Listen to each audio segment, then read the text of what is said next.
You know, in this world there are men who have everything, and yet possess nothing at all. This is the story of such a man. His name is Chijioke Ademi, billionaire, oil magnate, real estate mogul, a man whose signature moves millions, whose frown makes grown men tremble. They call him the Iron Wall in the business world. 42 years old, and he's never smiled in a photograph. Not one sound of expensive car pulling up the black Rolls-Royce Phantom glides into the circular driveway of his Banana Island mansion like a panther returning to its den. 10 bedrooms, 12 bathrooms, an infinity pool that overlooks the Lagos coastline, marble imported from Italy, chandeliers from Vienna, everything cold, everything perfect, everything empty. Chijioke steps out, 6'3" of tailored perfection. His Tom Ford suit costs more than most people earn in a year. His shoes, handcrafted in London. His watch, a limited edition Patek Philippe that could feed a village for months. But his eyes, his eyes are what tell the true story. Dead, lifeless, like someone switched off the light inside him a long time ago. He lost his wife 3 years ago. Car accident on 3rd Mainland Bridge. Since then he's been living like a machine. Wake up, work, return, sleep, repeat. His children barely know him anymore. They're away at boarding school in Switzerland. He sends money. That's what he knows how to do. Send money. Sound of door opening. He enters through the massive oak doors, briefcase in hand, already loosening his silk tie. The house is quiet, too quiet. It always is. His housekeeper, Mrs. Okonkwo, left for the evening. The chef prepared his dinner and departed at 6 o'clock sharp as instructed. Everyone knows Mr. Ademi likes his solitude. No, not likes, demands, requires, hides behind. The marble floors echo with each step of his leather shoes. Click, click, click, the sound of loneliness dressed in expensive materials. But then, soft singing begins, female voice, beautiful. He stops. His hand freezes on the banister of the grand staircase. Someone is singing in his house, where silence is law, where even the staff whispers like they're in a library. Someone has the audacity to sing. The voice is coming from the East Wing. Sweet, pure. Singing in Yoruba, one of those old songs his grandmother used to hum when he was a boy, before the world hardened him, before money became his oxygen. Chijioke's jaw clenches. He doesn't tolerate disruptions. He doesn't tolerate joy, not in his space, not in his carefully constructed fortress of isolation. He walks toward the sound, his footsteps deliberate now. Angry, who dares? The voice grows clearer. Coming from the library, that massive room with floor-to-ceiling shelves filled with books he's never read, leather-bound first editions bought by his interior decorator to convey sophistication.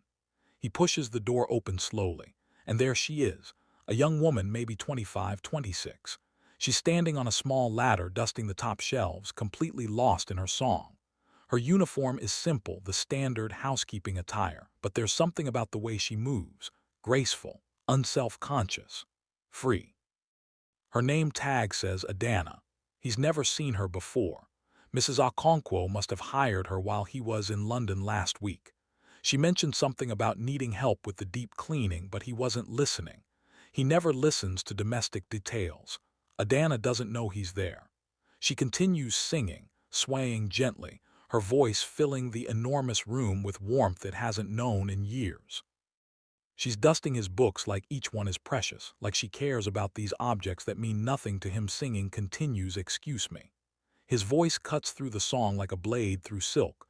Adana jumps, nearly dropping her duster, spinning around on the ladder with wide eyes. For a moment, just a moment, he sees fear flash across her face. But then something else replaces it. Not defiance exactly, but composure. She steadies herself, climbs down the ladder with dignity, and faces him. Mr. Ademi, she says, her voice still carrying traces of the melody she was singing. I'm so sorry. Mrs. Okonkwo said you wouldn't be home until after 9. I was just finishing the library. I don't recall asking for an explanation, he says, his tone ice. Actually, I didn't ask anything. I was making an observation. You were singing in my house. Yes, sir. She doesn't look away. Most people can't maintain eye contact with him for more than 3 seconds. She's at 7 and counting. I was singing. I apologize if it disturbed you. It did. Then I won't do it again while you're home. While he's home. Not I won't do it again, but while you're home. The subtle difference doesn't escape him. She's not promising to stop singing, just to stop when he's around. The audacity. "What's your name?" he asks, even though he just read it. "Adana, sir, Adana Akafer. I started last Monday." Mrs. Okonkwo explained the rules. "Yes, sir, be invisible, be silent, be efficient." Way she recites it like she's quoting directly with just the slightest hint of something in her voice. Not mockery, but awareness. She knows how ridiculous it sounds. Then perhaps you can explain why you were violating two of those three principles. For the first time, the smallest smile touches her lips. Tiny, almost imperceptible, but it's there. "I was being efficient, sir. Studies show that people work better when they're happy. Singing makes me happy. Therefore, singing makes me efficient." Is she? Is she being clever with him? Chijioke Ademi, who makes CEOs stammer and seasoned lawyers revise their arguments, he should fire her. Right now. On the spot. That's what the old Chijioke, the current Chijioke, would do. But something stops him. Maybe it's the way the last rays of evening sunlight are coming through the library windows, catching the dust particles in the air like gold. Maybe it's the fact that her song reminded him of his grandmother, of a time when he knew how to smile. Maybe it's because in 3 years this is the first time his house has felt like anything other than a mausoleum. "What were you singing?" he asks instead. She seems surprised by the question. "It's an old Yoruba folk song, sir. My grandmother taught it to me. It's about finding joy in simple things. Rain on a tin roof, a good meal shared with friends, a baby's laugh." Don't know it. People don't anymore. The old songs are dying. Everyone wants to listen to Afrobeats and American music now, but I think we lose something when we forget the songs our ancestors sang. He's still standing in the doorway. She's still standing by the ladder. Neither has moved. It's the longest conversation he's had with anyone that wasn't about business in. He can't remember. "Finish your work," he finally says. "But do it quietly, sir." He turns to leave. Then pauses.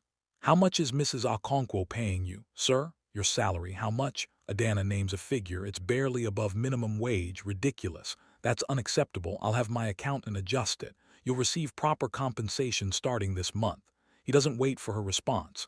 He walks out, heading toward his study where a glass of whiskey and a stack of contracts wait for him.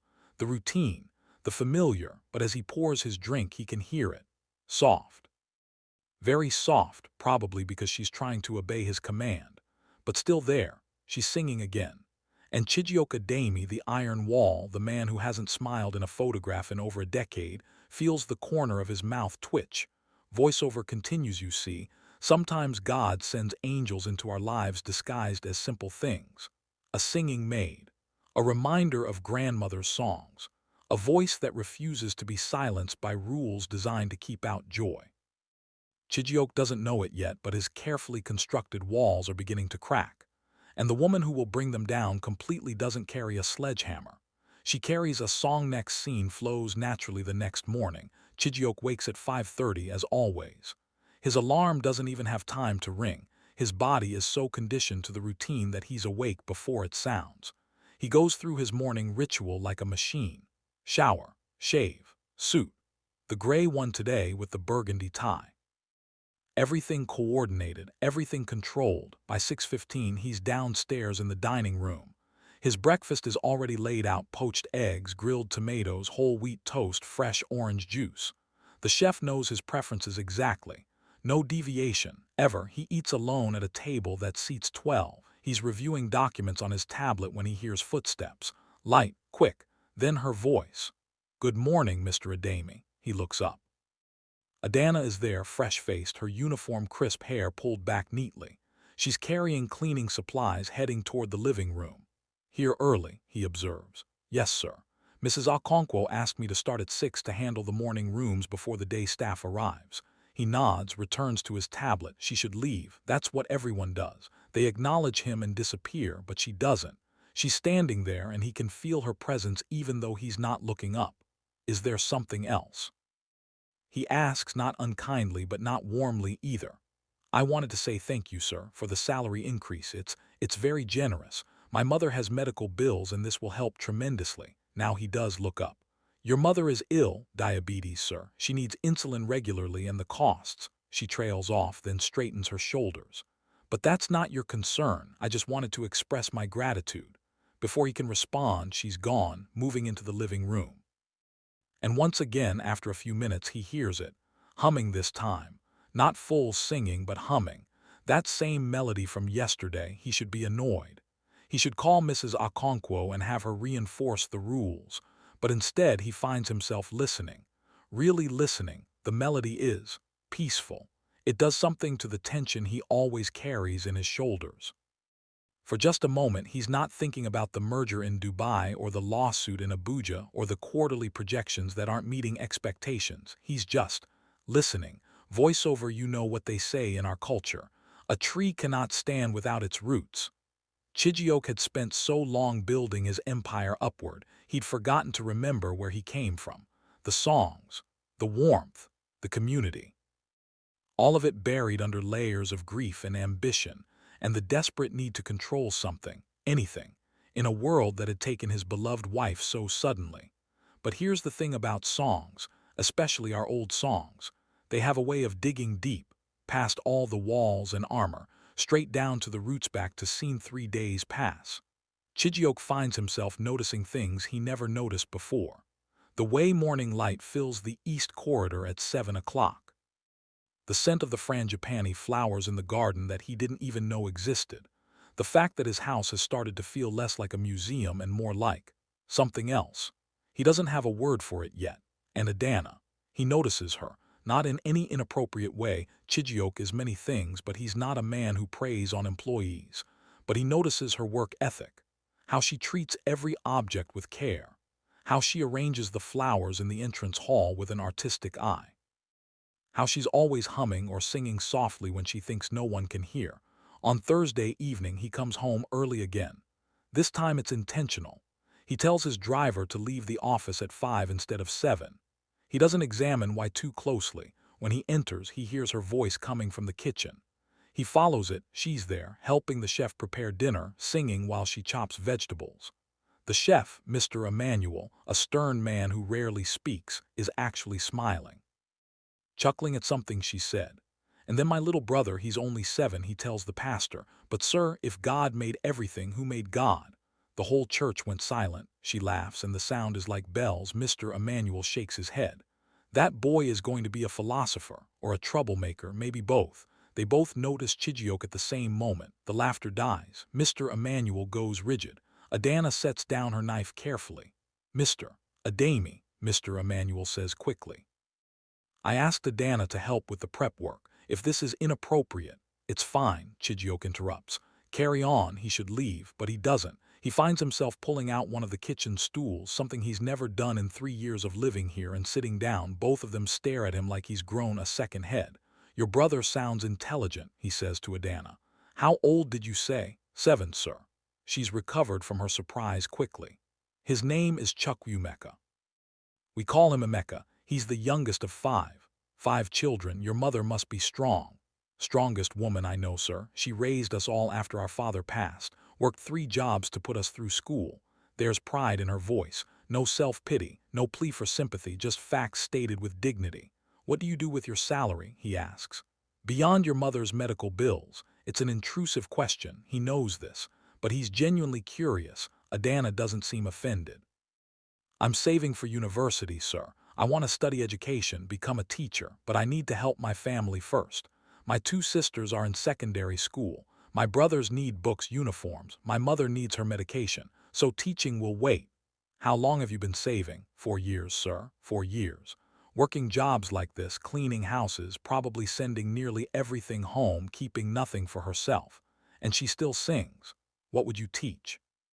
he asks. "If you could go tomorrow." Her whole face transforms. "Literature, sir, poetry, the old stories. I want children to know where they come from, to understand that we have our own epics, our own heroes, our own wisdom, not just what's in British and American textbooks, but our stories. Yoruba proverbs, Igbo folktales, the griot songs, all of it." She's passionate. Her hands move as she talks. Her eyes shine. For the first time in years, Chijioke feels something crack open in his chest. Not pain exactly, something else.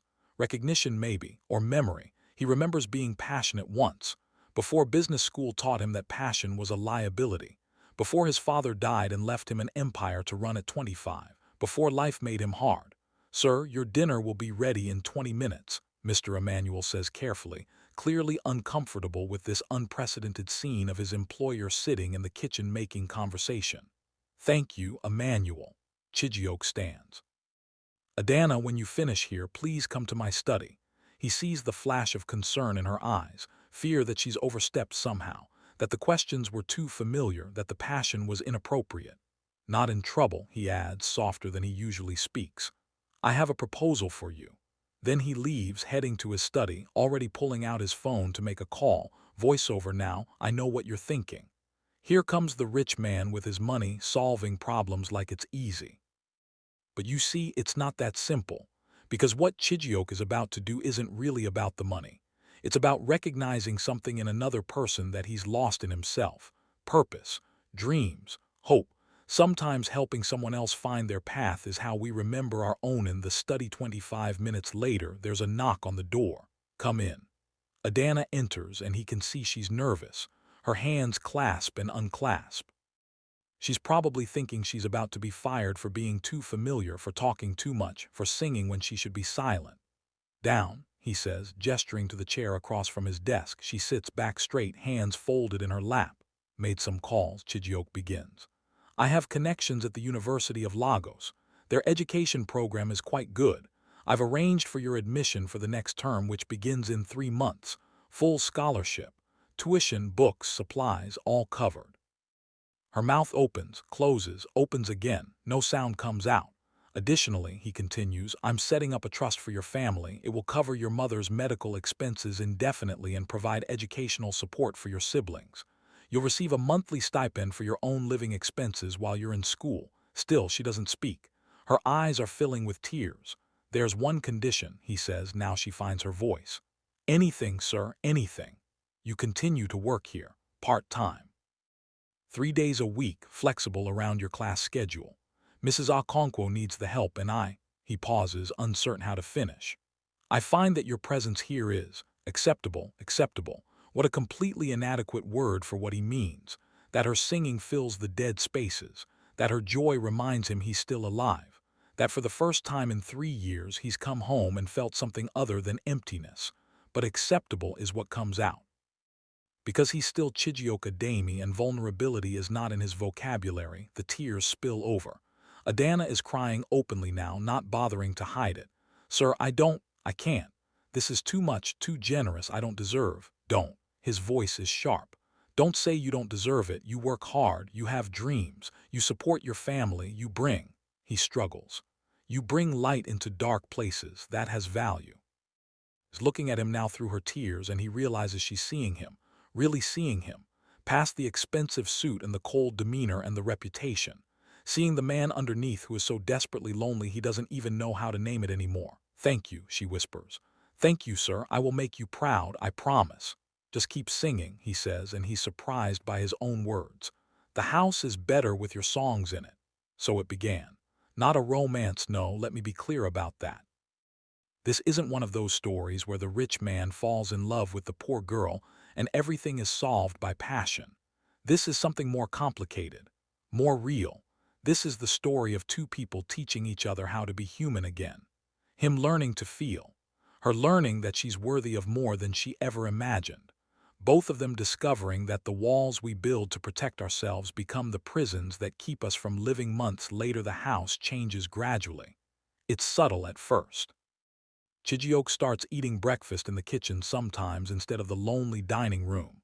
Mrs. Okonkwo notices and says nothing, but she smiles to herself as she prepares the morning tea. Adana brings her textbooks on the days she works, studying at the kitchen table between tasks. Chijioke finds himself offering help with essays, his business degree surprisingly useful for teaching structure and argument.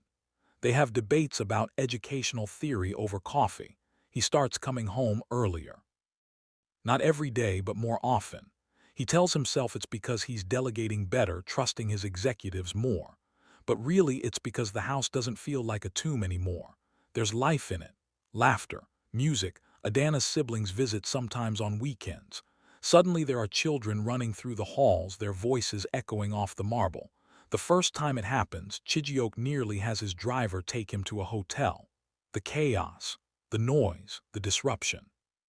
But then 7-year-old Emeka the philosopher finds him in the study.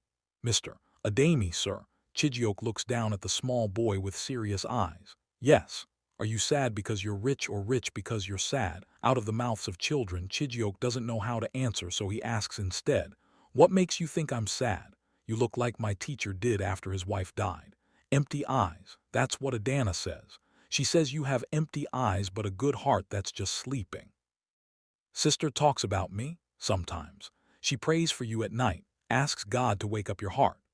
Boy runs off to join his siblings, leaving Chijioke sitting there, completely undone by the simple honesty of a child. That night, for the first time in 3 years, Chijioke cries. Not the stoic, controlled tears at his wife's funeral. Real crying. The kind that shakes your shoulders and makes ugly sounds. He cries for his wife. For the father he's failed to be to his own children. For the years he's wasted living like a ghost. For the man he used to be before life taught him that feeling was dangerous. He cries until he's empty. And then, in that emptiness, he finds something he hasn't felt in years: peace. The next morning he calls his children in Switzerland. Really talks to them. Not the usual "how are your grades" conversation, but real questions. What makes you laugh? What are you afraid of? Do you remember your mother's smile? They're hesitant at first, uncertain of this version of their father. But slowly, carefully, they begin to open up. It's a start.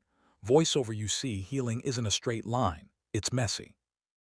It's 2 steps forward and 1 step back.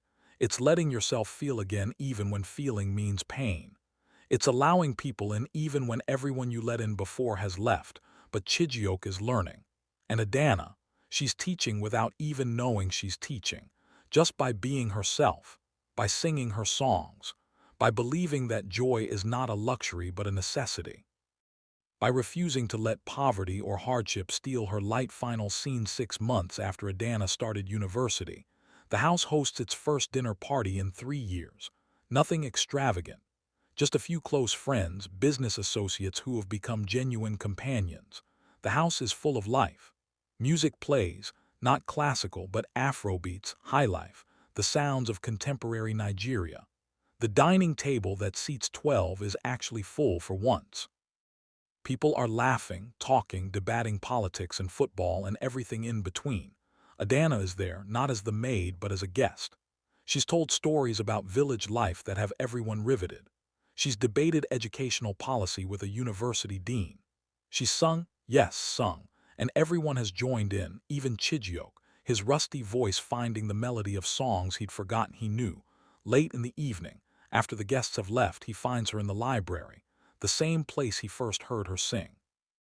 "Thank you," he says. She turns, surprised. "For what, sir?" "For reminding me." He gestures around. "All of this, the life I'd stopped living. You reminded me it was still there, still possible." She shakes her head. "I didn't do anything, sir. I just sang." "You did everything," he corrects gently. "You refused to be silent in a house that demanded silence. You brought joy into a space that had forgotten joy existed. You loved life so fully that you made me remember I was still alive." They stand there in comfortable silence, the kind of silence that exists between people who truly see each other. "My children are coming home next month," he says. "For the summer. I'd like you to meet them properly." "I'd like that very much, sir." "Adana, stop calling me sir. My name is Chijioke." She smiles. "Yes, sir," then catches herself. "Sorry, habit." She tries again. Chijioke. His name in her voice sounds like the beginning of something. Not a romance, though who knows what the future holds.